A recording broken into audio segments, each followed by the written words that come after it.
and now it's the second day, so we're still working on the practical. It may look easy, but it needs some training. It needs someone to coach you. I got this coaching, and it was really perfect at Gushuk Secretary. They are professional. I love what they are doing, the way they are treating us.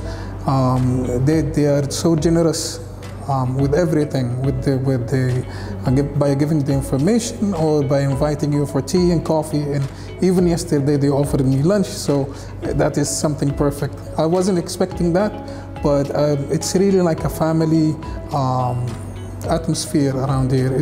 I'm not feeling like I'm far away from home. It feels like home. It feels like I do have brothers and sisters here, and they do care about me, and they do care about how do they train.